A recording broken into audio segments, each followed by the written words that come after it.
देखिए super prime time की इस वक्त की बड़ी खबर यही जिस पर इस वक्त पूरी दुनिया की नजर टिकी हुई है।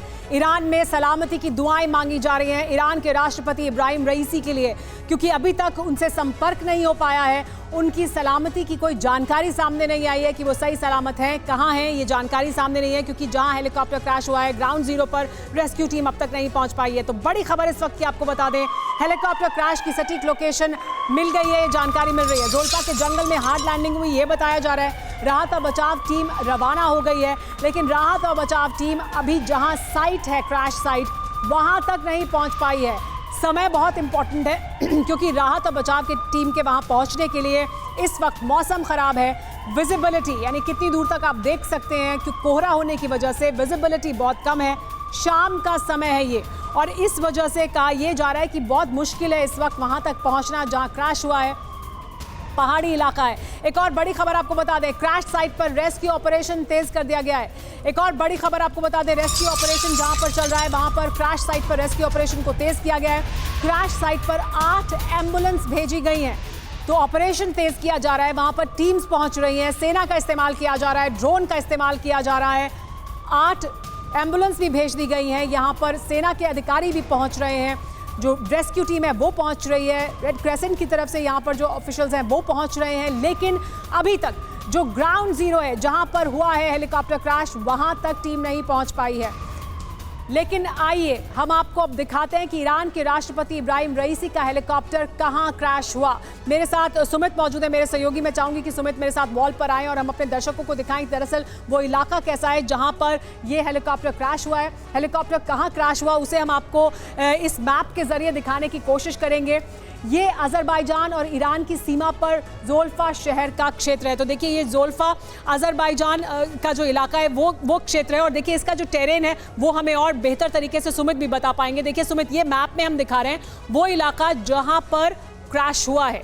देखिए सबसे इंपॉर्टेंट बात यह कि ये इलाका सुमेरा करीबन 600 किलोमीटर दूर है तेहरान से, और अजरबैजान के भी इलाके में यहाँ पर कोई नो मैन्स लैंड है। दरअसल ये लैंड वो है जो पूरा पर्वतीय इलाका है जहाँ पर बहुत कम पॉपुलेशन है। यहाँ पर लोग आपको देखिए सुमित, ये जो पूरा इलाका दिख रहा है, देखिए ये जो घना आपको इलाका दिख रहा है, ये जंगल का इलाका है, जोल्फा जंगल का इलाका। तो देखिए जहाँ डैम बना है उसके आसपास का ये पूरा इलाका जिसे आप डार्क कलर में देख रहे हैं, दरअसल ये जंगल का इलाका है, ये पहाड़ी इलाका है, जंगल का इलाका है। और इसी इलाके में, इसी जोल्फा इलाके में जो हेलीकॉप्टर है उसने क्रैश किया। और देखिए जब हम और पास जाते हैं तो आपको सुमित बेहतर तरीके से बताइए। देखिए सुमेरा, सबसे बड़ी दिक्कत क्या आती है रेस्क्यू ऑपरेशंस के अंदर कि आपको जब आपके पास संपर्क नहीं होता, चाहे वो एटीसी का हो, सैटेलाइट फोन का, तो आपको लास्ट लोकेशन से आइडेंटिफाई करना होता है, और लास्ट लोकेशन इस एरिया में कहां पर आके ड्रॉप हो गई ये नहीं पता लग पा रहा। और सबसे इंपॉर्टेंट बात ये, क्योंकि मैं आपको बता रहा था कि बहुत घने जंगल है और एक बाउल की तरह ये पूरी शेप है जहां माउंटेन्स के बीच में ये घने जंगल पड़ते हैं। देखिए तो क्योंकि ये कहां गिरा है, देखिए ये ट्रायंगल जैसा दिखाई दे रहा है इलाका, लेकिन आपको जो ये इलाका दिख रहा है यहाँ पर मैप में, अगर आप इसको एक्चुअल ग्राउंड जीरो पर जोग्राफिकली अगर आप इसको समझेंगे भूगोल के हिसाब से, तो ये बहुत बड़ा इलाका है।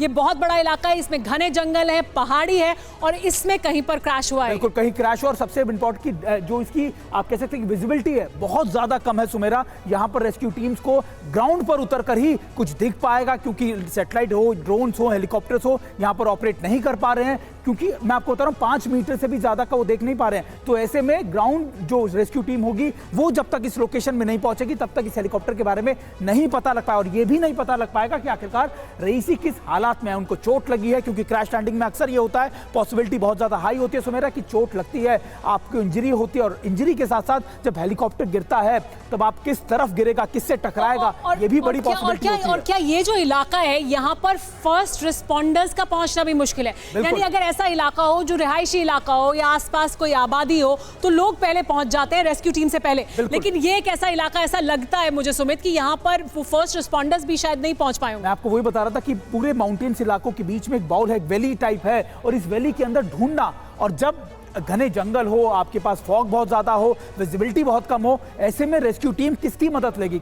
आप टेक्निक की मदद ले सकते हैं, आप टेक्नोलॉजी की मदद ले सकते हैं, लेकिन टेक्नोलॉजी भी इस इलाके में आकर फेल हो रही है, क्योंकि सैटेलाइट फोन भी उनका नहीं मिल रहा है, लगातार उनसे संपर्क नहीं हो पा रहा है एटीसी का। लास्ट लोकेशन जो आइडेंटिफाई की थी वहां पर भी नहीं कुछ दिख पा रहा है, रिंकेजेस या फिर आप कह सकते हैं कि उनके जो मलबा है वो भी नहीं दिख पा रहा। तो ऐसे में जब तक ग्राउंड वर्कर्स या फिर ग्राउंड रेस्क्यू टीम वहां नहीं पहुंचेगी, वो उस इलाके में नहीं घूमेगी, तब तक ये कुछ भी कह पाना बहुत मुश्किल मुश्किल होगा जी सुमेरा। हाँ, तो देखिए ये जो सुमित हमें बता रहे हैं उसके मुताबिक यहाँ कहीं इस इलाके में जो लास्ट लोकेशन है वो आई है और वहीं से और देखिए ये जो इलाका है उसमें किस तरह के हालात हैं आप उसका अंदाजा लगाइए। ये देखिए ये वीडियो सामने आ चुका है जिसमें विजिबिलिटी किस तरह की है, इस क्षेत्र में कितनी दूर तक आप देख पा रहे हैं वो आप इन तस्वीरों में देख सकते हैं। ये पूरा घना कोहरा छाया हुआ है, जंगल का इलाका है, पहाड़ी इलाका है सुमित ये, और इसमें विजिबिलिटी किस तरह की है। बिल्कुल हेलीकॉप्टर क्रैश होने में भी इसका एक बड़ी वजह रही होगी। मुझे जब ये मैं पिक्चर्स देख रहा हूं तो मुझे जनरल बिपिन रावत याद आ रही है, क्योंकि मैं उस समय वहां पहुंचा था उस इलाके में, और वहां पर भी ऐसा ही हुआ था। MI-17 हेलीकॉप्टर था जो रशिया से भारत में लिया हुआ था। हालांकि हेलीकॉप्टर में कोई दिक्कत नहीं थी, कहा गया था तकनीकी कोई, लेकिन अभी भी उसी तरीके का मंजर मुझे दिख रहा है कि कैसे पूरे घने बादलों के अंदर, क्योंकि देखिए बादल जब आते हैं तब आप कुछ भी प्रेडिक्शन कर लीजिए, बादल अगर आएंगे तो फिर हेलीकॉप्टर पायलट को विजिबली उसको मॉनिटर करना पड़ेगा, और वो कहां पर आपके लिए दिक्कत वाला पैदा हो जाए ये बड़ा मुश्किल होता है सुमेरा। तो देखिए ये जो रेस्क्यू टीम का पहला वीडियो सामने आया, इससे और देखिए इसमें एम्बुलेंस भी दिखाई दे रही है जो वहां पर पहुंच रही है, लेकिन इस बीच बड़ी खबर आ रही है, आपको ये बता देते हैं। IRNA मीडिया के हवाले से बड़ी खबर सामने आ रही है। ईरान के वर्जाकान में हेलीकॉप्टर क्रैश हुआ, तो वो इलाके के बारे में जानकारी दी जा रही है। लैंडिंग के वक्त हुआ हेलीकॉप्टर क्रैश, यानी लैंड कर रहा था जिस वक्त वर्जाकान में, तब ये हेलीकॉप्टर क्रैश हुआ है। साथ ही आपको ये भी मैं कह दूं कि हमें जो जानकारियां मिल रही हैं हम आपके साथ लगातार साझा कर रहे हैं। ये जो न्यूज़ एजेंसीज हैं उनके हवाले से जानकारी मिल रही है, लेकिन अभी तक पुख्ता तौर पर कोई जानकारी सामने नहीं आई है, आधिकारिक रूप से जानकारी सामने नहीं आई है, और अलग अलग एजेंसीज भी अलग अलग तरह की जानकारियां साझा कर रही हैं, क्योंकि शुरुआती तौर पर इस तरह की जानकारियां निकलकर सामने आ रही हैं। एक और बड़ी खबर आपको बता दें, राष्ट्रपति रईसी के काफिले में 3 हेलीकॉप्टर थे, MI-17 हेलीकॉप्टर थे। ये 2 हेलीकॉप्टर सुरक्षित ईरान पहुंचे हैं, ऐसी जानकारी मिल रही है। राष्ट्रपति रईसी का हेलीकॉप्टर क्रैश हुआ है। ऊर्जा मंत्री और ट्रांसपोर्ट मंत्री का हेलीकॉप्टर ईरान पहुंच गया। तो ऊर्जा मंत्री जिस हेलीकॉप्टर में सवार थे और ट्रांसपोर्ट मंत्री जिस हेलीकॉप्टर में सवार थे वो तेहरान पहुंच गए। लेकिन ये एक और बड़ी जानकारी, इस वक्त ईरान में जो ईरान के लोग हैं उनसे कहा जा रहा है कि वो प्रार्थना करें।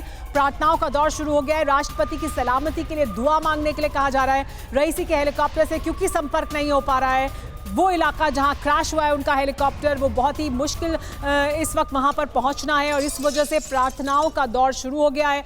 कहा यह जा रहा है ईरान के सभी लोगों से कि आप प्रार्थना करें कि सही सलामत हो इब्राहिम रईसी और जल्द से जल्द उनसे संपर्क हो पाए, क्योंकि देखिए क्रैश होने के बाद दुर्घटनाग्रस्त हुआ है क्योंकि हेलीकॉप्टर, तो चोट लोगों को आ सकती है, और जिस तरह से हेलीकॉप्टर क्रैश हुआ है संपर्क नहीं हो पा रहा है, बहुत ही मुश्किल हालात हैं, मौसम ख़राब है, वहाँ पर पहाड़ी इलाका है जहाँ पर हेलीकॉप्टर क्रैश हुआ है, और इसी वजह से इस वक्त सबसे बड़ी प्राथमिकता रेस्क्यू टीम की है कि वो इब्राहिम रईसी तक पहुंच पाए।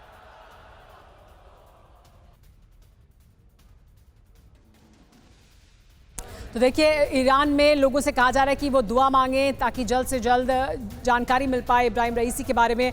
लेकिन एक और बड़ी खबर आ रही है, ईरान में आपातकालीन बैठक बुलाई गई है। ईरानी उपराष्ट्रपति ने ये बैठक बुलाई है। राष्ट्रपति रईसी की खोज को लेकर ये बैठक बुलाई गई है, यानी रेस्क्यू ऑपरेशन किस तरह से चलाया जाए इसको लेकर ये आपातकालीन बैठक बुलाई गई है। रेस्क्यू ऑपरेशन पर नजर रखने के लिए उपराष्ट्रपति ने ये बैठक बुलाई है। तो ईरान में इस वक्त तनावपूर्ण हालात बने हुए हैं, क्योंकि संपर्क अब तक नहीं हो पाया है इब्राहिम रईसी से, उनके साथ जो लोग मौजूद थे हेलीकॉप्टर में उनसे, और ग्राउंड जीरो पर जहां क्रैश साइट है वहां पर भी रेस्क्यू टीम्स अब तक नहीं पहुंच पाई हैं। कोशिश की जा रही है रेस्क्यू टीम्स द्वारा कि वो इब्राहिम रईसी का जहां हेलीकॉप्टर क्रैश हुआ है वहां तक पहुंचे, लेकिन ये बहुत ही मुश्किल इलाका है। मुश्किल इलाका इस वजह से क्योंकि ये घने जंगल का इलाका है, पहाड़ी इलाका है, खराब मौसम है, शाम का समय है। हमारे साथ मेहमान भी लगातार बने हुए हैं। हमारे साथ शादेंदु जी मौजूद हैं। सर, ये जो अभी बैठक बुलाई जा रही है, रेस्क्यू ऑपरेशन तेजी से चलाया जा रहा है, लेकिन जो अभी समझ आ रही है स्थिति उसके मुताबिक मौसम खराब होने की वजह से रेस्क्यू टीम को बहुत दिक्कत है इस वक्त उस जगह तक पहुंचने में जहां पर क्रैश हुआ है। जी हाँ, देखिए इस तरीके के क्रैश जब भी होते हैं इसको कहाँ पे एग्जैक्ट साइट है, किस तरीके से रेस्क्यू ऑपरेशन करना, और जिस तरीके से आप बता रहे हैं जंगल का इलाका है, एक्सेसिबिलिटी का प्रॉब्लम होता है, रेस्क्यू टीम वहाँ पहुँचे और समय इसमें सबसे ज़्यादा प्रीमियम होता है। अगर टाइमली रेस्क्यू टीम पहुँच जाती है तो बहुत ज़्यादा नुकसान होने से बचाया जा सकता है, जान की हिफाजत की जा सकती है। लेकिन कैसे पहुँचे, पहले तो लोकेशन ट्रैक करना, फिर वहाँ पर पहुँचना, फिर वहाँ से इवैक्यूएट करना, एक पूरा रेस्क्यू ऑपरेशन चलाना। देखिए 3 हेलीकॉप्टर का काफिला था और किस तरीके से क्रैश हुआ है, कितनी बड़ी क्षति हुई है और किस लेवल का है, ये आइडेंटिफिकेशन की जरूरत है। और ये एक बड़ा दुखद समाचार है, और ऐसे हादसे होने नहीं चाहिए इस लेवल के, जिसमें कि इतने बड़े वीआईपी चेक होते हैं, किस हेलीकॉप्टर में प्रेसिडेंट बैठे हैं ये भी पता नहीं होता है। लिहाजा ये सारी परिस्थितियों को अगर ध्यान में रखें तो इसमें जल्दी से जल्दी अंजाम होगा। इसमें देखिए लोकल रिसोर्सेज जो होते हैं उसका इस्तेमाल किया जाता है, जो नियरेस्ट अवेलेबल हैबिटेट एरिया है वहाँ से रेस्क्यू टीम को एकत्रित करें, वहाँ पे समहाउ उसको जल्दी से जल्दी रेस्क्यू के इलाके पहुँचे। अगर आपको ज़रूरत है तो अजरबैजान की भी इसमें मदद ली जा सकती है। एग्जैक्ट लोकेशन बॉर्डर से कितनी दूर है, अगर तेहरान से देखें तो 600 किलोमीटर का इलाका है, तो आपको लोकल रिसोर्सेज का इस्तेमाल करना पड़ेगा और बड़ा हाई लेवल पावर का जो रेस्क्यू है उसको ऑर्गेनाइज करना पड़ेगा, क्योंकि तीनों हेलीकॉप्टर में एक हेलीकॉप्टर ऐसा सुनने में आया कि दुर्घटनाग्रस्त हुआ है, जिसकी हार्ड लैंडिंग हुई है। और जिस तरह के हालात हैं वो मुश्किल है, इस वजह से जो टाइम जो बहुत ज़रूरी है कि जल्द से जल्द वहाँ पहुँचा जाए उसमें दिक्कत है। साथ ही जो इलाका है उसमें भी मुश्किल है बहुत रेस्क्यू टीम को वहाँ तक पहुँचने में, इसी वजह से अब तक वहाँ टीम नहीं पहुँच पाई है। लेकिन आपको बता दें जो बड़ी जानकारी मिल रही है वो ये कि हेलीकॉप्टर में कौन कौन सवार था, इससे जुड़ी हुई जानकारी सामने आई है। वो हेलीकॉप्टर जिसमें ईरान के राष्ट्रपति इब्राहिम रईसी सवार थे, उस हेलीकॉप्टर में ईरान के राष्ट्रपति इब्राहिम रईसी के अलावा हुसैन अमीर अब्दुल्लाहियान मौजूद थे, जो विदेश मंत्री ईरान के, तो विदेश मंत्री और राष्ट्रपति मौजूद थे। इसके अलावा मोहम्मद अली अल हाशिम जो प्रतिनिधि हैं, इस्लामिक जूरिस्ट हैं, वो भी उसमें उनके साथ मौजूद थे। अभी तक यही जानकारी मिली है, हालांकि इसके अलावा भी कुछ और लोग थे इस हेलीकॉप्टर में, ऐसी जानकारी मिल रही है। लेकिन इन 3 नामों की पुष्टि हो गई है कि ये उस हेलीकॉप्टर में सवार थे। एक और बड़ी खबर आ रही है, क्रैश साइट पर रेस्क्यू ऑपरेशन को तेज करने के लिए कोशिशें की जा रही है। 40 टीमों को रेस्क्यू ऑपरेशन में लगाया गया है, ये बताया जा रहा है। तेहरान टाइम्स के हवाले से ये खबर सामने आ रही है। तेहरान टाइम्स की तरफ से बताया गया कि 40 टीमों को रेस्क्यू ऑपरेशन में लगा दिया गया है। यहाँ पर ज़्यादा से ज़्यादा टीमों को पहुँचाया जा रहा है, एम्बुलेंसेस पहुँचाई जा रही हैं। लेकिन ये देखिए, हम आपको जो तस्वीरें दिखा रहे हैं उसी से आप इस बात का अंदाज़ा लगा सकते हैं कि ये जो इलाका है जहाँ पर क्रैश हुआ है हेलीकॉप्टर जिसमें ईरान के राष्ट्रपति सवार थे, वो बहुत ही इस वक्त मुश्किल इलाका है रेस्क्यू ऑपरेशन चलाने के लिए। शाम का समय हो गया है, यहाँ पर जो फॉगी कंडीशन है वो बनी हुई है, यानी विजिबिलिटी बहुत कम है। ईरान में इस समय, तेहरान में अगर हम समय की बात करें तो लगभग शाम के 6 बज रहे हैं। मौसम किस तरह का है वो भी आप देख सकते हैं। हमारे साथ महेश सचदेवा जी भी मौजूद हैं, पूर्व राजनयिक। कैसा इस वक्त जिस तरह के हालात बने हुए हैं ईरान में, हर कोई सलामती की दुआ कर रहा है कि इब्राहिम रईसी के बारे में जल्द से जल्द और उनके साथ वो तमाम लोग जो हेलीकॉप्टर में सवार थे उनकी सलामती से जुड़ी हुई जानकारी सामने आई। लेकिन देखिए जिस तरह के हालात हैं ईरान इजराइल के बीच में, मिडल ईस्ट में इस वक्त, ऐसे में कई और सवाल भी उठते हैं जब इस तरह की दुर्घटना होती है। जी, आप सही कह रही हैं, ये बड़ा संवेदनशील समय है मध्य पूर्व के लिए और विशेष तौर पर ईरान के लिए।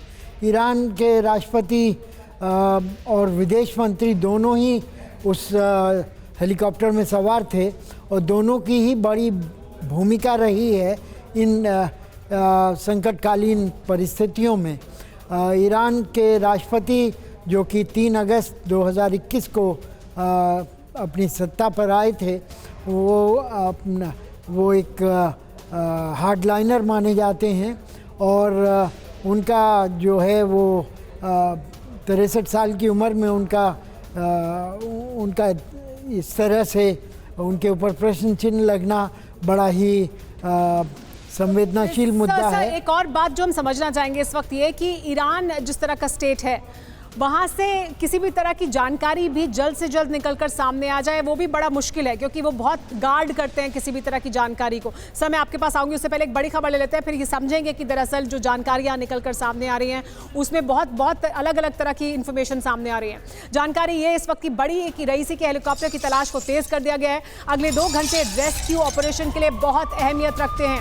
अगर नहीं मिला हेलीकॉप्टर तो आगे का ऑपरेशन और मुश्किल हो जाएगा, क्योंकि देखिए रात का समय हो जाएगा, अंधेरा अभी हो चुका है, वहाँ पर रेस्क्यू और कठिन होगा और चुनौतीपूर्ण होगा।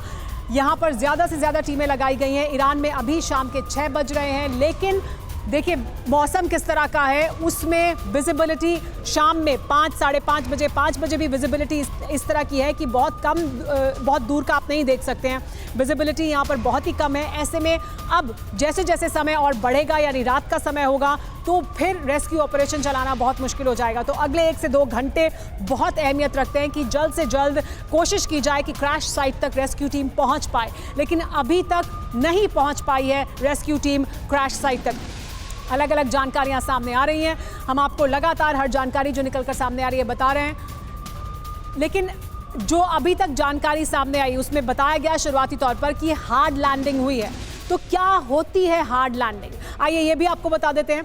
इंजन में खराबी आने पर, मैकेनिकल दिक्कत होने पर, नेविगेशन सिस्टम या फेल होने पर, या विजिबिलिटी कम होने पर, यानी वो तमाम वजहें हैं जिसकी वजह से क्रैश लैंडिंग हो सकती है। इंजन में खराबी आने पर ऐसा हो सकता है, मैकेनिकल दिक्कत होने पर ऐसा हो सकता है, नेविगेशन सिस्टम फेल होने पर ऐसा हो सकता है, विजिबिलिटी कम होने पर या मौसम खराब होने पर भी इस तरह के हालात बन सकते हैं कि आपको हार्ड लैंडिंग करनी पड़े। प्रतिकूल जगह पर लैंडिंग करना, ज़मीन पर जोर से टक्कर अगर लगे हेलीकॉप्टर की, क्योंकि देखिए हेलीपैड नहीं है, आपको इमरजेंसी में लैंडिंग करनी पड़ रही है, तो आप ऐसी प्रतिकूल स्थितियों में लैंडिंग करते हैं जहां पर ज़मीन समतल नहीं है। इस वजह से ज़मीन पर ज़ोर से टक्कर लगती है, टक्कर से नुकसान होने की आशंका भी ज़्यादा होती है, क्योंकि हेलीकॉप्टर को एरियल प्लेटफॉर्म कहा जाता है, यानी एक एरियल प्लेटफॉर्म एक प्लेटफॉर्म है जो हवा में उड़ रहा है। इस वजह से उसमें जब लैंडिंग हो और अगर इस तरह की लैंडिंग हो तो फिर उसमें सेफ्टी को लेकर बहुत तरह के सवाल उठते हैं। हमारे साथ मनीष लगातार बने हुए, इस पर हमारे जो एक्सपर्ट्स हैं उनसे और डिटेल में बात करेंगे। लेकिन मनीष, अब अगले 1 से 2 घंटे बहुत अहमियत रखते हैं, क्योंकि मौसम पहले ही ख़राब है, विजिबिलिटी बहुत कम है, रेस्क्यू ऑपरेशन को बहुत तेज़ कर दिया गया है, लेकिन मुश्किल बहुत है सामने। जी हाँ, बिल्कुल। देखिए, इसके बावजूद कि ईरान में उनके राष्ट्रपति और विदेश मंत्री की सलामती के लिए दुआएं मांगी जा रही है, लेकिन जो खबर हम देने जा रहे हैं वो बहुत अच्छी नहीं है, क्योंकि 40 टीमें भले ही रवाना कर दी गई हों, अभी तक हादसे के इतनी देर बाद तक राष्ट्रपति और विदेश मंत्री से कोई कांटेक्ट नहीं हो पाया है। उनके टीम के किसी भी मेंबर से कोई कांटेक्ट नहीं हो पाया है। वैसी स्थिति में अभी तक जहां एग्जैक्ट ये क्रैश हुआ है वहां तक रेस्क्यू टीम नहीं पहुंच पाई है। जिस जगह पर यह घटना घटी है, जिस जगह पर यह हेलीकॉप्टर क्रैश हुआ है, जिस जगह पर राष्ट्रपति और विदेश मंत्री के होने की एक संभावना जताई जा रही है, वहां तक रेस्क्यू टीम नहीं पहुंच पाया है, जबकि हेलीकॉप्टर के क्रैश हुए कई घंटे बीत चुके हैं। और सबसे बढ़कर बात यह है कि इससे देखते हुए ईरान के उपराष्ट्रपति और ईरान के सरकार के सीनियर मंत्री, ये तमाम लोग अब तबरीज की तरफ रवाना हो रहे हैं। तो जो इंफॉर्मेशन ग्राउंड से आ रही है, और मैं आपको बताऊं कि ईरान के जो एक स्थानीय रिपोर्टर जो कि उस आसपास के इलाके में है, घटनास्थल में, उन्होंने भी इस बात की पुष्टि की है कि सर्च ऑपरेशन में जो दिक्कतें आ रही है उसकी वजह से सर्च ऑपरेशन स्लो हो गया है। तो जिस बात को लगातार हम लोग कह रहे थे कि मुश्किल टेरेन है, डिफिकल्ट इलाका है, सर्च ऑपरेशन में वहां तक हेलीकॉप्टर के जरिए, गाड़ी के जरिए पहुंचना मुश्किल है, और ऐसे में सब पैदल वहां तक पहुंचना चाह रहे हैं, उस जगह पर जाना चाह रहे हैं जहां पर हेलीकॉप्टर क्रैश हुआ हो। लेकिन इतने घंटे बीत जाने के बावजूद तमाम रीजन की वजह से राष्ट्रपति और विदेश मंत्री कहां है किसी को नहीं पता है, ना फोन, ना जीपीएस, ना सैटेलाइट। मनीष, देखिए कई तरह के सवाल भी हैं इस वक्त जो उठ रहे हैं। जी द्विवेदी जी हमारे साथ मौजूद है। सर, शाम के समय उड़ान भरी हेलीकॉप्टर ने, ख़राब मौसम था, समय आऊँगी आपके पास क्योंकि कई सवाल हैं जिनके हम सबको लगता है कि जवाब मिलने चाहिए। एक बड़ी खबर, रईसी की टीम से भी संपर्क नहीं हो पा रहा है। देखिए किसी भी तरह का संपर्क नहीं हो पाया है, राष्ट्रपति रईसी से अब तक संपर्क नहीं हुआ है, उनके टीम के किसी तरह से संपर्क नहीं हुआ है, यानी वो तमाम लोग जो हेलीकॉप्टर में सवार थे किसी से संपर्क नहीं हुआ है। उनके पास सैटेलाइट फ़ोन्स मौजूद हैं, कम्युनिकेशन के तमाम और उपकरण मौजूद हैं, यानी अगर उनका किसी भी तरह से संपर्क होगा तो जल्द से जल्द उनकी सलामती की जानकारी जरूर दी जाएगी, लेकिन अभी तक संपर्क नहीं हो पाया है राष्ट्रपति रईसी या उनकी टीम के किसी भी सदस्य से या हेलीकॉप्टर में सवार लोगों में से किसी से भी अभी तक कोई संपर्क नहीं हो पाया है और ये अपने आप में चिंताजनक है। सुमित, देखिए, शुरुआत में ऐसी जानकारी सामने आई थी कि एक बार फोन पर बात हुई है या एक बार संपर्क हुआ, लेकिन उसके बाद कोई संपर्क नहीं हुआ। क्या आपको लगता है कि एक्चुअली संपर्क हुआ है? क्योंकि अगर संपर्क होता तो लोकेशन भी मिल पाती या कुछ सलामती के बारे में जानकारी मिल पाती। देखिए, यही सबसे बड़ा सस्पेंस है, क्योंकि अगर सैटेलाइट फोन से भी संपर्क हुआ था तो उनकी लोकेशन को आइडेंटिफाई करना डिफिकल्ट जरूर हो सकता था, लेकिन इतना मुश्किल नहीं होता। लेकिन अभी सबसे बड़ा चैलेंज, क्योंकि देखिए, हम जब बात करते हैं रेस्क्यू ऑपरेशंस की, हमने ऐसा देखा है अरुणाचल प्रदेश में भी जब इस तरीके के हादसे हुए हैं तब हमने रेस्क्यू ऑपरेशंस की वहां पर चीजें देखी कि कैसे हालात बदलते हैं। खासतौर पर आपको जनरल बिपिन रावत का एग्जाम्पल मैं दे रहा था, क्योंकि मैं मौजूद था वहां की कोर्ट ऑफ इंक्वायरी में। जो अक्सर ऐसी जगहों पर पहुंच पाना ही सबसे बड़ा चैलेंज होता है। और आप देखिए कि करीबन 2 से 3 घंटे का वक्त निकल चुका है। करीबन 7:30 बजे ईरानियन टाइम के हिसाब से वहां पे सन पूरी तरीके से डाउन हो जाएगा, वहां पर कोई विजिबिलिटी नहीं रहेगी और रात में तो फिर भी आप मान के चलिए कि कुछ भी नहीं दिखेगा। तो ऐसे में 40 टीमों का उस लोकेशन पर पहुंच पाना, उस लोकेशन को आइडेंटिफाई कर पाना और राष्ट्रपति को निकाल के लाना बहुत बड़ा चैलेंज होगा। ऐसे में सुमित, रेस्क्यू ऑपरेशन को क्योंकि और तेज किया जा रहा है, एक और बड़ी जानकारी सामने आ रही है, एयर एम्बुलेंस को भी क्रैश साइट के लिए रवाना कर दिया गया है। यानी हर तरह की परिस्थिति के लिए वहां पर एम्बुलेंस भी भेजी जा रही है, एयर एम्बुलेंस भी भेजी जा रही है, ताकि जैसे ही राष्ट्रपति रईसी या उनके साथ मौजूद किसी भी व्यक्ति से संपर्क हो या उन तक पहुंच पाए तो फौरन उन्हें वहां से रेस्क्यू किया जाए। लेकिन अभी दिक्कत सिर्फ यही है, मुश्किल सिर्फ यही है कि उन तक पहुंच नहीं पाए हैं। ईरान के चिकित्सा मंत्री ने इसकी जानकारी दी कि हमने एक एयर एम्बुलेंस भी रवाना कर दी है। घने कोहरे की वजह से रेस्क्यू में मुश्किल आ रही है, ऑपरेशन जारी रख पाना मुश्किल हो रहा है। देखिए, शाम का समय होता जा रहा है, यानी समय बहुत क्रूशियल है इस वक्त। ये बहुत छोटी विंडो है जिसमें इस ऑपरेशन को तेजी से आगे बढ़ाना है। मनीष हमारे साथ मौजूद है। मनीष, एयर एम्बुलेंस भी भेजी गई है, यानी हर तरह की एहतियात बरती जा रही है कि जल्द से जल्द अगर जैसे ही उन तक पहुंचेंगे तो किसी भी तरह से उन्हें वापस राजधानी तेहरान लाया जाए या नियरेस्ट लोकेशन पर ले जाया जाए। लेकिन बड़ी चुनौती तो यही है कि कैसे उन तक पहुंचेंगे, अभी तक उसकी कोई जानकारी नहीं है। बिल्कुल, देखिए, जैसा कि हमने अपने दर्शकों को बताया था कि एयर एम्बुलेंस को भेजने की, वहां पर उस इलाके में लैंड कराने की कोशिश की गई थी, लेकिन वो संभव नहीं हो पाया। और इस वक्त एक और बड़ी खबर आ रही है, वो बड़ी खबर भी फिर बहुत सकारात्मक नहीं है। बड़ी खबर यह है कि रेस्क्यू ऑपरेशन को हेड कर रहे टीम, जो रेड क्रिसेंट की टीम है, उसके प्रमुख बेहरोसेन कोलीवान, इनका बयान आया है। इन्होंने कहा है कि रेस्क्यू ऑपरेशन को जारी करना खराब वेदर की वजह से संभव नहीं है, यानी कि इस वक्त जो रेस्क्यू ऑपरेशन चलाया जा रहा था उनको भी वहां पर कंटिन्यू करना संभव नहीं हो पा रहा है। तो देखिए, जिस मुश्किल जगह की बात कर रहे हैं, जो डिफिकल्ट टेरेन है, खराब वेदर है, लगातार फॉगी वेदर है, वो हम लगातार दिखा रहे हैं वहां से वीडियो। और इस वक्त राष्ट्रपति और विदेश मंत्री से कांटेक्ट नहीं हो पाया है, कोई गाड़ी नहीं जा सकती है, कोई हेलीकॉप्टर नहीं जा सकता है, और पैदल टीम को रवाना करने की कोशिश की गई है, लेकिन पहाड़ी और जंगली इलाके होने की वजह से और मनीष, ये विंडो बहुत, ये समय बहुत कम है, ये समय बहुत कम है, बहुत क्रूशियल समय है ताकि जल्द से जल्द उन तक पहुंचा जा सके। और उसमें तमाम तरह की दिक्कत है, क्योंकि जिस तरह से लैंडिंग हुई होगी उसके बाद उन तक पहुंचना बहुत ज़रूरी है। शारदेंदु जी, देखिए, जो लैंडिंग है, जो कहा जा रहा है कि हार्ड लैंडिंग हुई है या क्रैश लैंडिंग हुई है, ऐसे में ज़रूर वहाँ पर जो लोग मौजूद हैं उनमें से किसी को कोई चोट आ सकती है, उन तक पहुँचना बहुत ज़रूरी है। अभी तो उनकी लोकेशन भी नहीं मिल पा रही है सर। लैंडिंग, हार्ड लैंडिंग होता है, ये एक बड़ा सोफिस्टिकेटेड नाम दिया है। इसका कहने का मतलब यह है कि ये ऐसी परिस्थितियों में लैंड हुआ है जिसको कि क्रैश बोलते हैं इन नॉर्मल कोलोकियल टर्म।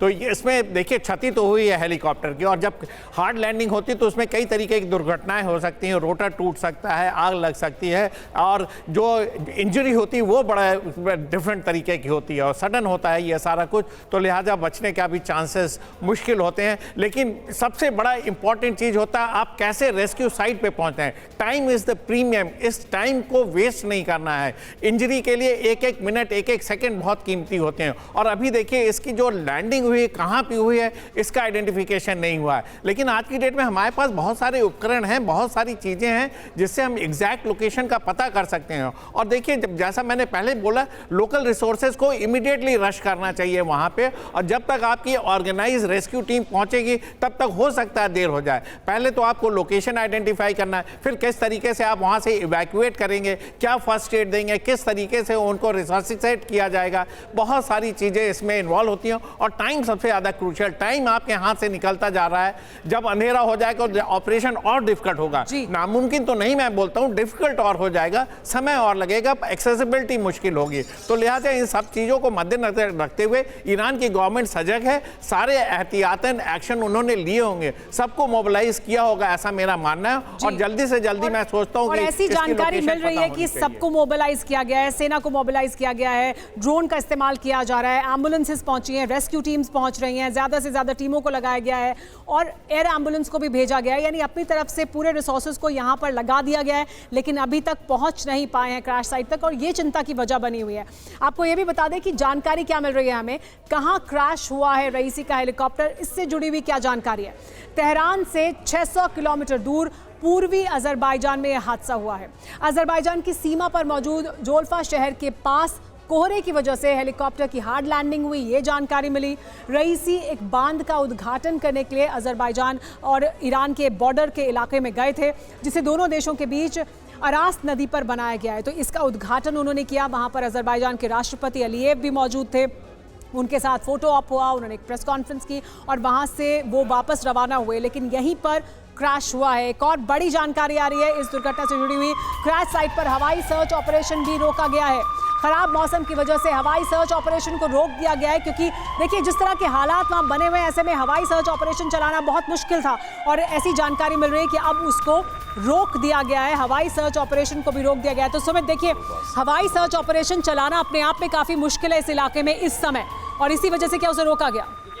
ये नामुनासिब व वजूद क्योंकि वेदर कंडीशन इतनी हार्श थी, इतनी खराब थी कि वहां पर हेलीकॉप्टर ऑपरेट ही नहीं कर सकता था। और यही वजह है कि अभी ऑन ग्राउंड जो टीम्स है उनकी बदौलत, उन्हीं के कंधे पे सारी चीजें हैं कि आखिरकार आपको वो जगह लोकेशन फाइंड आउट करके देखिए। एक और मैं आपको बात बता दूं सुमेरा, क्योंकि हम लगातार बता रहे आखिरी लोकेशन, क्योंकि देखिए कहां पर आखिरी लोकेशन, मैं आपको बता रहा था कि इंटरसेप्ट करने के लिए बहुत कम आपके पास चीजें होती हैं, कई माध्यम होते हैं। पहला होता है सैटेलाइट फोन, फिर आपकी जीपीएस लोकेशन, फिर आपको बारे बारे बताया जाता है कि एटीसी से जो संपर्क हुआ, जो आखिरी लोकेशन बताई जा रही है वो संगून कॉपर माइंस बताई जा रही है। ये वो इलाका है जो बॉर्डर के पास है और इस माइंस के पास जो आप कह सकते हैं कि जो लास्ट उसकी लोकेशन पाई है, क्योंकि उस इलाके से हेलीकॉप्टर निकला होगा, उसकी लोकेशन को जीपीएस ने आइडेंटिफाई किया था और उसके बाद इस हेलीकॉप्टर के बारे में कोई पता नहीं लगा है। तो ये एक आखिरी लोकेशन भी है और लगातार जो वहां के कॉपर माइंस के जो लोग हैं उनसे भी लगातार संपर्क किया जा रहा है कि आखिरकार आपके पास भी कोई जानकारी हो, वेयर अबाउट्स हो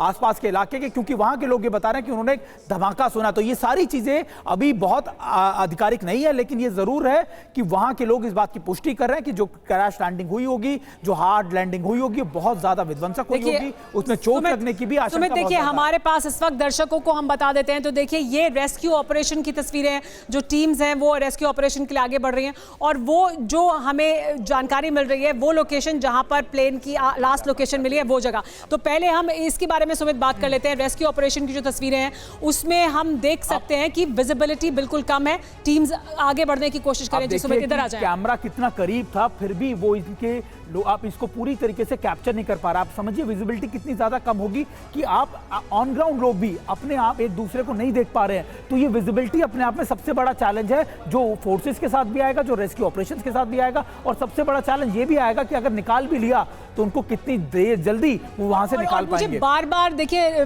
आप भी सुमित नहीं रोक पा रहे हैं और मुझे भी बार बार सीडीएस बिपिन रावत का जब हेलीकॉप्टर क्रैश हुआ था तब इसी तरह की तस्वीरें थी, कोहरा था और ये कहा गया कि एकदम अचानक बादल सामने आए और उसके बाद हेलीकॉप्टर क्रैश किया। और इस वक्त भी देखिए, और देखिए कभी कभी आपको जो हम तस्वीरें दिखा रहे हैं इसमें ये एक्चुअली ग्राउंड जीरो पर बिल्कुल पास से तस्वीरें ली गई हैं, तब इस तरह की तस्वीर है और ये जंगल का इलाका है, पहाड़ी इलाका है। बिल्कुल, लेकिन सुमेरा एक और चीज जो मैं आपको बता रहा हूं कि ये पूरा वैली टाइप का एक इलाका है जहां पर माउंटेन से घिरा हुआ है। अब वो जंगल में उस लोकेशन पे कहां गिरा होगा, कितने ज्यादा घने जंगल है, हेलीकॉप्टर के जो मलबा है या फिर हेलीकॉप्टर जहां लैंड किया होगा, यानी एक वैली का इलाका है और आपको नीचे तक जाकर देखना है। बिल्कुल, आपको रेस्क्यू टीम को नीचे उतरना पड़ेगा और वहां पर विजिबिलिटी और ज्यादा कम हो जाएगी, क्योंकि जब डेंसली फॉरेस्टेड एरिया होता है उसमें विजिबिलिटी ऑलरेडी बहुत ज्यादा कम हो जाती है। और ये भी बता दें कि ये जो तस्वीरें आई हैं ये अब से कुछ समय पहले की तस्वीरें हैं। जैसे जैसे समय और बढ़ रहा है विजिबिलिटी आप ये समझिए और कम होती जा रही है। यानी ये शाम लगभग 5:30 बजे की तस्वीरें हैं, जो ईरान का 5 साढ़े 5 बजे की तस्वीरें हैं। और अब हम जब बात करें तो ईरान में अब 6 साढ़े 6 बज रहे हैं और 7 बजे के बाद तो विजिबिलिटी खत्म ही हो जाएगी। 7:30 बजे सनडाउन बिल्कुल हो जाएगा, डार्कनेस हो जाएगी, ये वहां के रेस्क्यू टीम ने बताया। और ये भी बताया कि उसके बाद जो ऑन ग्राउंड टीम है उनको भी असिस्ट करके लेके जाना भी बहुत मुश्किल होगा, क्योंकि टीमें 40 टीमें लगाई गई हैं सुमेरा, और टीमें वहां पहुंच रही हैं। तो ऐसे में मैं आपको बता रहा हूं कि उस लोकेशन पर पहुंचना ही सबसे बड़ा चैलेंज है इन लोगों के लिए। इस बीच सुमित, एक और बड़ी खबर आ रही है, एक बड़ी खबर बता देते हैं। रईसी के हेलीकॉप्टर की आखिरी लोकेशन का पता चला है। ईरान के संगुन तांबे की खदान थी जहां पर आखिरी लोकेशन मिली है, यानी आखिरी लोकेशन, लास्ट लोकेशन रईसी के हेलीकॉप्टर की जहां पर मिली है वो संगुन तांबे की खदान है। कॉपर माइंस हैं ये संगुन की, जहां पर उसकी आखिरी लोकेशन मिली है। हेलीकॉप्टर का जीपीएस आखिरी बार यहीं पर सक्रिय था। तो हम आपको वो भी जगह दिखाएंगे गूगल मैप के जरिए जहां पर लास्ट लोकेशन मिली है। ये कॉपर माइंस हैं जहां पर हेलीकॉप्टर की लास्ट लोकेशन मिली है उसके जीपीएस की। मनीष का सीधा रुख कर लेते हैं, उनके पास कुछ और जानकारी है। मनीष, क्या जानकारी है आपके पास? अब बिल्कुल देखिए, जिस बात की चर्चा हम लोग कर रहे थे, जैसे जैसे वक्त बीत रहा है वैसे वैसे न केवल रेस्क्यू ऑपरेशन की टीम बल्कि ईरान की हायर अथॉरिटी को भी इस वक्त, अगर आप कहें तो वो किसी बुरे खबर को लेकर आशंकित हैं, और इसीलिए वो आपस में जो मीटिंग उनकी हो रही है, जिस तरह का कम्युनिकेशन हो रहा है सरकारी अथॉरिटीज के बीच में, उसके मुताबिक ये कहा जा रहा है कि हमें हर तरह की संभावनाओं के लिए तैयार रहना चाहिए। तो कुल मिलाकर देखा जाए तो अभी दुर्घटना के इतने घंटे बाद भी राष्ट्रपति और विदेश मंत्री से कोई कांटेक्ट नहीं हो पाना, रेस्क्यू टीम का उन तक नहीं पहुंच पाना, उनके लिए कोई रेस्क्यू ऑपरेशन नहीं कर पाना, और इसके बाद तेहरान से लेकर तबरीज तक जिस तरह की चर्चाएं हो रही है, जिसे हम अभी लगातार इंतजार कर रहे हैं कि कोई आधिकारिक बयान हो तो हम अपने दर्शकों तक पहुंचा सके। लेकिन हाँ, ये कहा जा सकता है कि वो बहुत नकारात्मक है, वो बहुत निराशाजनक है। अभी तक जो खबरें आ रही है, जिस तरह की इंफॉर्मेशन है, उसके मुताबिक बहुत ज़्यादा अभी फिलहाल अगर आप कहें तो बहुत उत्साहित नहीं दिख रहे हैं उन तमाम इंफॉर्मेशन को लेकर वहाँ की अथॉरिटी, वहाँ की मिलिट्री, वहाँ के रेस्क्यू टीम के लोग, और साथ ही साथ ईरान के वो लोकल रिपोर्टर जो उस घटना स्थल के आसपास मौजूद हैं। देखिए, ईरान जैसे देश में वैसे भी इंफॉर्मेशन को होल्ड किया जाता है, लेकिन मैं यही कुछ समय पहले बात भी करी थी मनीष, जिसकी आप बात कर रहे हैं। महेश सचदेवा जी हमारे साथ मौजूद है। सर, ईरान जैसी जो स्टेट है वहां से किसी भी तरह की जानकारी बहुत जल्दी निकलकर सामने आएगी। ये नॉर्मल हालात में भी बहुत मुश्किल होता है, ना कि तब जबकि ईरान के राष्ट्रपति इब्राहिम रईसी से संपर्क ना हो पा रहा हो और उनका हेलीकॉप्टर दुर्घटनाग्रस्त हो। जी, ये दो वजह से ज़रूरी है कि उस बारे में सटीक जानकारी का इंतज़ार किया जाए। पहले तो जैसा आपने कहा कि वीवीआईपी केस है, दूसरा ईरान की जो संवाददाता एजेंसी है इरना, ईरानियन रिपब्लिक एजेंसी, उसका एक आधिपत्य है इन चीज़ों पर, और वही वो आधिकारिक तौर पर सूचना दे सकती है। तीसरी ओर अगर जाएं तो इस घटनाक्रम में किसी भी आशंका का निदान अभी नहीं किया जा सकता, क्योंकि जानकारी नहीं है कि क्या ये एक सबोटाज था या क्या इसमें कोई और चीज़ का, और किस तरफ से अगर हुआ तो क्या इसके परिणाम होंगे। ईरान के राजनीतिक और भूसामरिक महत्व को लेते हुए विदेश मंत्री और राष्ट्रपति दोनों ही ईरान के लिए बहुत महत्वपूर्ण हैं। इतने महत्वपूर्ण हैं कि राष्ट्रपति को तो सुप्रीम लीडर का सक्सेसर बनाने की बात हो रही थी, जो अली खामेनाई 83 साल के हैं। उनके जाने के बाद जो अटकलें लगाई जा रही थी कि अगर वो जाते हैं तो राष्ट्रपति को उस पद पर स्थापित किया जाएगा। दूसरी ओर अब्दुल्लाहियान हुसैन अमीर अब्दुल्लाहियान जो विदेश मंत्री हैं, उनका भी दबदबा काफ़ी रहा है विदेश मंत्रालय को लेकर के जी। और वो खाड़ी के देशों के साथ काफ़ी संपर्क में रहे हैं, क्योंकि वो अरबी बोलते हैं जी। और उनका वो विदेश मंत्री बनने से पहले वो विदेश मंत्रालय में इन देशों की जानकारी देखते थे।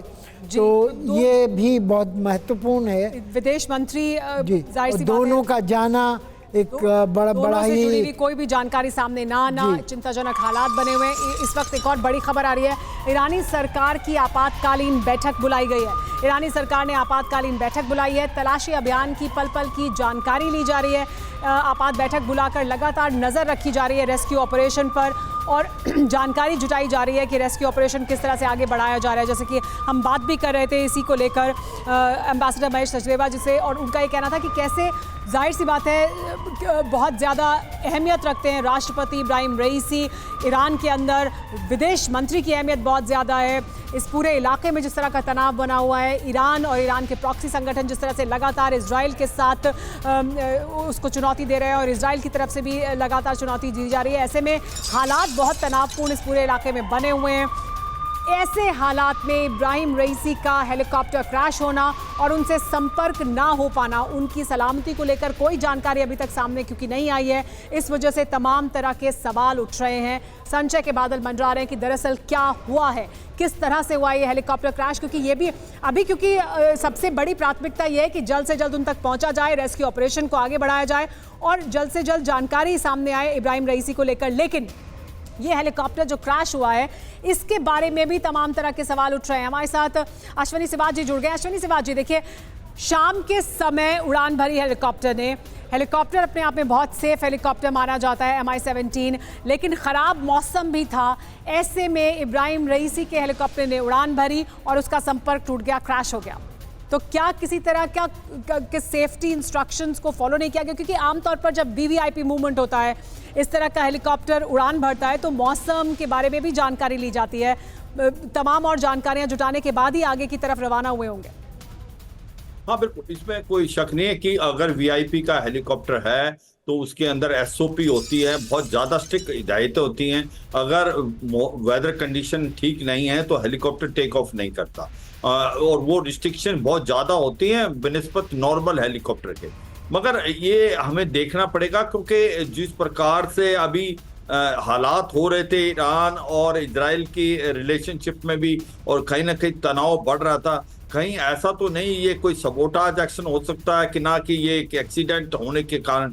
क्योंकि अगर आप देखें अजरबैजान और आर्मेनिया की लड़ाई जब हुई थी तो उस समय इजराइल जो था वो अजरबैजान के साथ खड़ा हुआ था टर्की, और अजरबैजान का जीत का कारण आर्मेनिया पे बेसिकली यही था कि जो बरखता ड्रोन दिए गए थे एक प्रकार टर्की से और जो ड्रोन दिए गए थे इजराइल से, तो कहीं ना कहीं ईरान जो था इस लड़ाई में आर्मेनिया के साथ खड़ा हुआ था। तो ये भी तालमेल हमें समझना पड़ेगा कि अजरबैजान की जो एम्बेसी थी 2023 में ईरान में, उस पर भी अटैक हुआ था, गन अटैक हुआ था। तो ईरान के और अजरबैजान के रिलेशन यूं तो वो सुन्नी है, ये शिया है, रिलेशनशिप ठीक होने चाहिए एज अ मुस्लिम वर्ल्ड, मगर इतने अच्छे नहीं थे। ये भी ध्यान रखना है कि आर्मेनिया और अजरबैजान की लड़ाई में ईरान जो था वो आर्मेनिया के साथ खड़ा हुआ था, जबकि टर्की और इजराइल जो अजरबैजान के साथ थे, और अजरबैजान के जीत का कारण था जो ड्रोन दिए थे बेसिकली टर्की और इजराइल ने। तो ये भी हमें समझ के रखना है कि कहीं इसके अंदर इन्वॉल्वमेंट तो नहीं है, क्योंकि ये जो लगातार हम बात भी कर रहे हैं कि ईरान अपने आप में इस वक्त और इससे पहले भी लगातार जिस तरह के हालात इस पूरे इलाके में, उसमें उसकी भूमिका बहुत अहमियत रखती है। एक और बड़ी खबर बता देते हैं, क्रैश साइट पर घना कोहरा है, ये जानकारी मिल रही है। एम्बुलेंस भी नहीं पहुंच पा रही है। तो देखिए, ये देखिए तस्वीरें, एम्बुलेंस रवाना कर दी गई हैं, टीमें रवाना कर दी गई हैं, लेकिन किस तरह का कोहरा है वो देखिए, नहीं पहुंच पा रही हैं ये एम्बुलेंस आगे तक, क्रैश साइट तक नहीं पहुंच पा रही हैं। तो तमाम तरह की एहतियाती कदम ज़रूर उठाए गए हैं, तमाम टीम्स को मोबिलाइज ज़रूर किया गया है, लेकिन पहुंच पाना यहाँ तक बहुत मुश्किल है। और इस वजह से ऐसा लग रहा है कि यहाँ पर कोशिश ज़रूर है कि तेज़ी से पहुँचाया जा सके टीमों को आगे तक और रेस्क्यू किया जा सके, रेस्क्यू ऑपरेशन को आगे बढ़ाया जा सके। लेकिन ये तमाम टीमें यहाँ मौजूद होने के बावजूद आगे नहीं बढ़ पा रही हैं, घना कोहरा होने की वजह से। सुमित, देखिए यही एक बड़ी चुनौती है, क्योंकि हम देख रहे हैं कि पहुंच तो गई हैं टीम्स, मोबिलाइज उन्हें कर लिया गया है, लेकिन वो आगे तो तभी बढ़ेंगे जब मौसम साफ होगा, कोहरा हटेगा और लोकेशन मिल पाएगी। लोकेशन मिल पाएगी, उनको डायरेक्शन पता होगी किधर किस तरफ जाना है, लगातार वहां तक पहुंच पाना ही सबसे बड़ी चुनौती होगी। क्योंकि देखिए आप इतने बड़े जंगल में आप कहां पर गिरा है, कैसे गिरा है,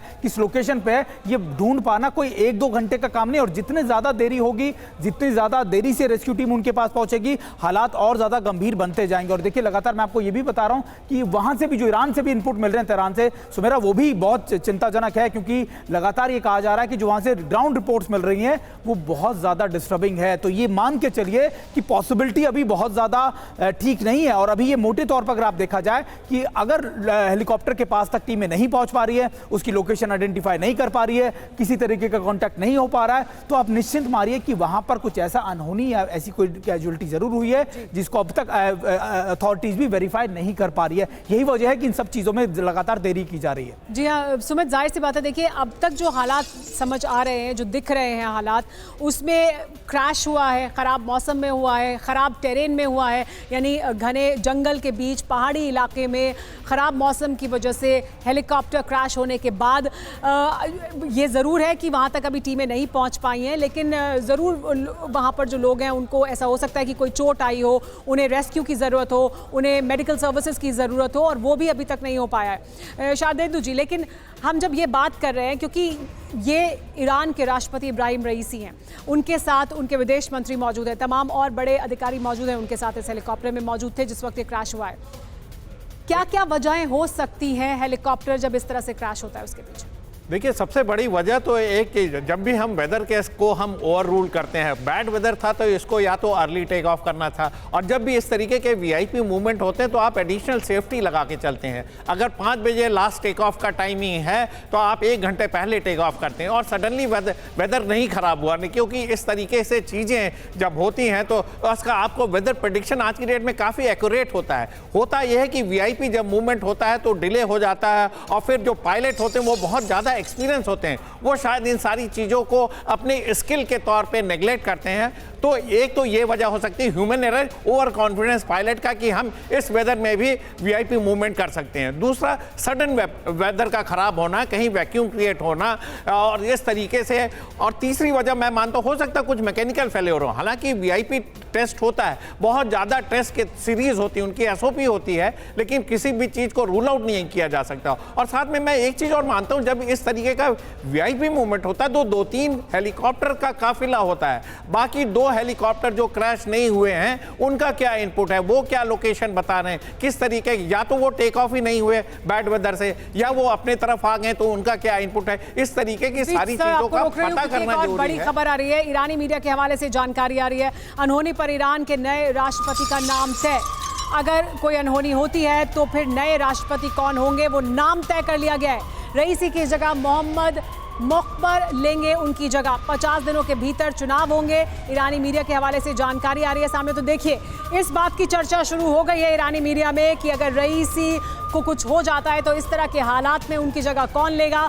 उनकी जगह फौरन इमीडिएट इफेक्ट से मोहम्मद मोख्बर लेंगे और 50 दिनों के भीतर चुनाव होंगे। तो देखिए इस तरह की चर्चा हो रही है। मसरत सचदेवा, मोहम्मद मोख्बर के बारे में और जानकारी क्या है, अगर आप हमें कुछ बता पाएं उनके बारे में, जिनके बारे में चर्चा हो रही है कि अगर रईसी को कुछ हो जाता है तो फिर वो होंगे ईरान के राष्ट्रपति। फिलहाल उपराष्ट्रपति हैं और उनको राष्ट्रपति ने खुद अपना उपराष्ट्रपति चुना था। अपने चुनाव के, अपने सत्ता लेने के 3 अगस्त 2021 को के हफ्ते भर के अंदर अंदर उन्होंने इनको चुना था। और ये काफ़ी मंजे हुए राजनीतिज्ञ हैं और इनका और राष्ट्रपति का काफ़ी दिनों से साथ रहा है। और ये दोनों ही एक कंजर्वेटिव साइड को बिलोंग करते हैं, ईरानियन पॉलिटिक्स की हार्डलाइनर हैं। और ऐसा लगेगा कि कहा जा सकता है कि शायद यही उनके वारिस होंगे अगर ये सुप्रीम लीडर और गार्जियंस काउंसिल से अपने आप को अप्रूवल पाते हैं तो। यानी अभी जो सुप्रीम काउंसिल है उससे भी एक अप्रूवल चाहिए होगा मोहम्मद बॉकपर को। हालांकि वो उपराष्ट्रपति हैं, इस वजह से उनका राष्ट्रपति बनना स्वाभाविक है, लेकिन जो सुप्रीम काउंसिल है वहां से अप्रूवल होगा और उसके बाद चुनाव भी होंगे, यानी 50 दिनों के भीतर चुनाव भी होंगे। लेकिन ईरान का क्या होगा, किस तरह के हालात बन सकते हैं ईरान में और इसका क्या प्रभाव पड़ेगा ईरान और आसपास के इलाकों में, यह भी बहुत अहमियत रखता है। अश्विनी सिवाज जी, ईरान में किस तरह के हालात बन सकते हैं, इस तरह की आशंका जाहिर की जा रही है कि अगर कुछ हो जाता है ईरान के राष्ट्रपति इब्राहिम रईसी को, तो फिर किस तरह के हालात ईरान में बनेंगे? हाँ देखो सुमेरा, इसमें तो कोई शक नहीं कि जो इब्राहिम रईसी अभी जो प्रेसिडेंट हैं वो काफी स्ट्रांग हैं और उनके साथ फॉरेन मिनिस्टर भी थे, ये भी हमें समझना पड़ेगा। मगर ये भी सच्चाई, आयतुल्लाह अल खमैनी जो हैं वो सुप्रीम लीडर हैं। अगर खुदा ना खास्ता कुछ ऐसा हो जाता है तो ईरान के पास जो सक्सेशन चैनल जो इन्होंने डिक्लेयर कर दिया, मोहम्मद मुकबेर जो कि एक वाइस प्रेसिडेंट है, वो इस सीट को लेंगे, तो मुझे लगता नहीं कि कोई इमीडिएट इम्पैक्ट पड़ेगा, क्योंकि जो पॉलिसी ईरान फॉलो कर रहा है उसको तो फॉलो करेगा। मुझे लगता नहीं कि जिस प्रकार से ये लड़ाई चल रही है इजराइल वर्सेस हमास के अंदर, और अब इजराइल का हमला चल रहा है रफा में, तो आपके और ईरान कुछ बदलेगा नहीं, बहुत ज्यादा प्रभाव नहीं पड़ेगा। जो विदेश नीति है जो आसपास इस वक्त चल रहा है ईरान के, उसमें कुछ खास प्रभाव नहीं पड़ेगा। शादेंदु जी, आपको क्या लगता है, क्या इसका हम इमीडिएट इफेक्ट देखेंगे ईरान में और उसके आसपास के तमाम इलाकों में, खासतौर पर ईरान प्रॉक्सीज को लेकर और बाकी तमाम जो घटनाक्रम है उसको लेकर? देखिए, ओवरऑल तो मैं बोलता हूं कि बहुत असर नहीं पड़ेगा, क्योंकि जो एक नेशनल पॉलिसी के तहत जो ईरान की जो मिडिल ईस्ट की पॉलिसी उसके तहत ही काम होगा। लेकिन पर्सनालिटी टू पर्सनालिटी डिफरेंस होता है, कुछ हो सकता है उनके स्टैंस ज़्यादा हार्डलाइनर की तरफ हो या सॉफ्टन हो, ये तो समय बताएगा, लेकिन इसका अप्रूवल होना है। लेकिन एक चीज़ बहुत क्लियर है कि ईरान जिस मकसद पे चल रहा है, जो मिडिल ईस्ट में लीडरशिप का इशू है, जिस तरीके से उसने हमास की मदद की, जिस तरीके से वो सऊदी अरबिया से उसके रिलेशन ठीक हो रहे थे और जिस तरीके से वहाँ लीडरशिप इमर्ज होकर आ रही है, तो एक सिस्टम काम कर रहा है और ये नए नहीं है पॉलिटिक्स में, ये रहे हैं उपराष्ट्रपति, लिहाजा इनका एक कंटिन्यूएशन है, ये दोनों का साथ में ये काम हो रहा था, तो लिहाजा मैं बहुत तब्दीली तो इसमें नहीं देख रहा हूं। ईरान का स्टैंड वही रहेगा। लेकिन एक और बड़ा पक्ष इस पूरे घटनाक्रम का ये है कि किस तरह से हुआ है क्रैश और क्या उसकी वजह है, ये भी बहुत असर डालेगा जब वो स्थिति साफ होती है कि दरअसल कैसे क्रैश हुआ, क्या उसकी वजह थी, और उसमें किसी तरह की अगर सैबोटाज की बात सामने आती है या उसमें किसी के हाथ होने की बात सामने आती है, तो उसका क्या असर होगा फिर, वो भी बड़ा अपने आप में प्रश्न चिन्ह है। लेकिन मनीष कुछ कहना चाह रहे थे। मनीष, आपके पास कोई और नया अपडेट और जानकारी?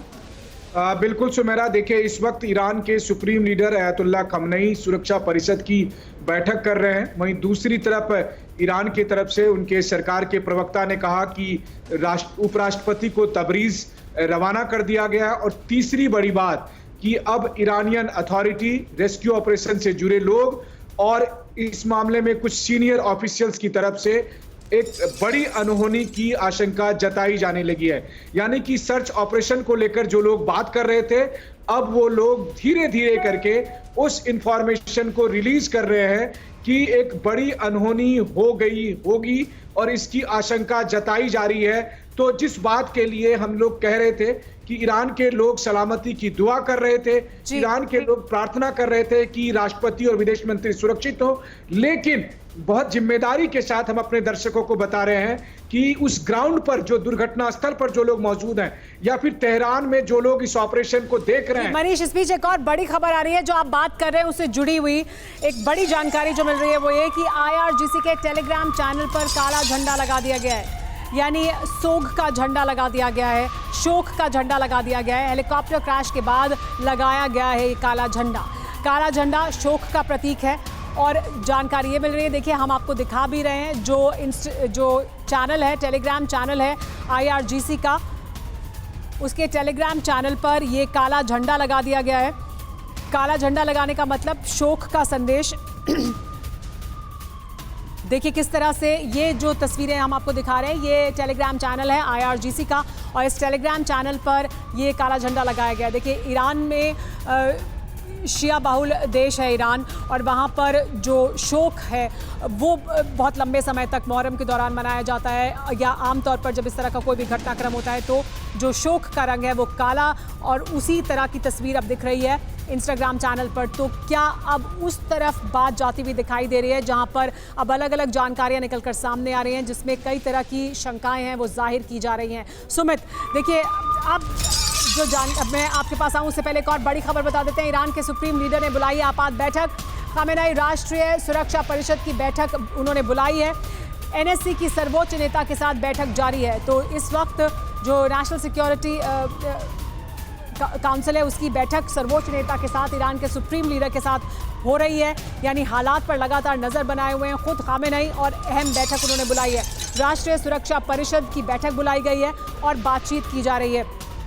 मनीष, देखिए ये जो बैठक है वो बुलाई गई है और उसमें चर्चा हो रही है, यानी आगे के हालात किस तरह के होंगे, किस तरह की परिस्थितियों के लिए तैयार होना होगा, क्या प्लान ऑफ एक्शन होगा, क्या उसी को लेकर ये चर्चा की जा रही है?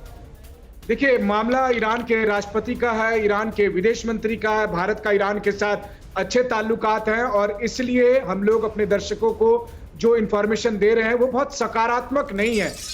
जो खबरें आ रही है, जिस तरह के डेवलपमेंट्स आ रहे हैं, देखिए ईरान के सुप्रीम लीडर अयातुल्लाह खमेनी इस वक्त ईरान की जो सर्वोच्च बॉडी है नेशनल सिक्योरिटी काउंसिल की, उसकी मीटिंग कर रहे हैं और उसमें अब आगे क्या किया जाएगा उसके बारे में फैसला किया जा रहा है। सबसे पहली बात है कि काश या फिर जो सलामती की दुआ हो रही है कि अगर रेस्क्यू टीम पहुंचे तो अच्छा हो कि राष्ट्रपति और विदेश मंत्री सुरक्षित हो, वो जीवित हो, उन्हें कोई दिक्कत नहीं हुई हो। लेकिन ये हर कोई मनीष दुआ कर रहा है कि सलामत हो वो, लेकिन और हम बहुत जिम्मेदारी के साथ तमाम जानकारी आपको दे रहे हैं, सोर्सेज आपको बता रहे हैं, अलग अलग जो सोर्सेज से जानकारी आ रही है वो भी साझा कर रहे हैं, लेकिन कई तरह की शंकाएं अब जाहिर की जा रही हैं। इस बड़ी खबर पर लगातार बने हुए हैं हमारे साथ सभी मेहमान बने हुए हैं। हम लगातार आगे भी चर्चा करेंगे और आपको तमाम जानकारियां देंगे।